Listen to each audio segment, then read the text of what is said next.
My husband's mom sneered, "You'll never be as good as Anna, your husband's ex." I stood up and said, "Then tell her to pay all your bills." This isn't just a story about betrayal. It's about the moment I realized the man I loved and his entire family had orchestrated a cruel, elaborate con to steal from me. It was Barbara's 72nd birthday, and as her sneer twisted across her face, I knew my life was about to shatter. "You'll never be as good as Anna," she hissed, her eyes burning into mine over the cake. Dennis's ex. She had class. She had beauty. She understood what Dennis needed. Something snapped inside me. My hands, surprisingly steady, pushed back from the table. "Then tell Anna to pay all your bills," I shot back, my voice dangerously calm. "I'm done funding your lifestyle." The sneer froze on Barbara's face, melting into confusion. "What money? We never got a single dollar from you." That's when a cold dread settled in my stomach. Something was very wrong. Let me take you back, way back, about 18 months, to when I still believed in the fairy tale of marrying into a difficult family who would eventually, somehow, accept me. I was a financial analyst at Hartford Financials. My morning started at 7 a.m. sharp. I'd be there before the security guard even finished his coffee, riding the elevator up to the 14th floor. My corner office overlooked downtown, a glass sanctuary reflecting the sunrise. It was everything I'd worked for. I managed portfolios worth more than most people would see in 10 lifetimes, tracking derivatives, catching discrepancies that literally saved our clients millions.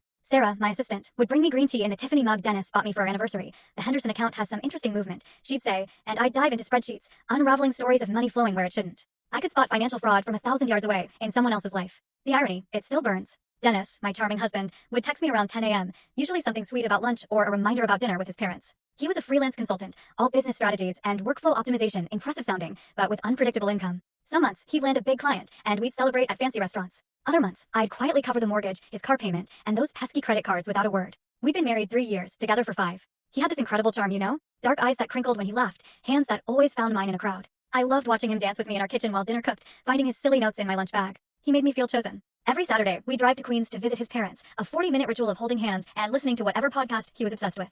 But the moment we pulled into their parking lot, it was like a switch flipped. His hand would slip from mine. His shoulders would tense. By the time we climbed the 3 flights to their rent-controlled apartment, he was a different person. Robert, his dad, would greet me with genuine warmth. "Janet, you look beautiful as always." He'd take the same $15 Merlot I brought every week, the one Barbara never drank, but I kept bringing anyway. The flowers I'd picked up from the bodega would disappear into a vase, barely acknowledged. Barbara, though, she'd be holding court in the living room, surrounded by photos of Dennis from every stage of his life, conspicuously missing any that included me. She'd look up from whatever she was pretending to read and offer that tight smile that never reached her eyes. "Oh, you're here, Dennis. Did you see the article about Anna's promotion? She's doing so well at the nonprofit. Remember how she used to organize those charity galas?" And there it would start. Full story on the channel. Link below. Click now and watch what happened next.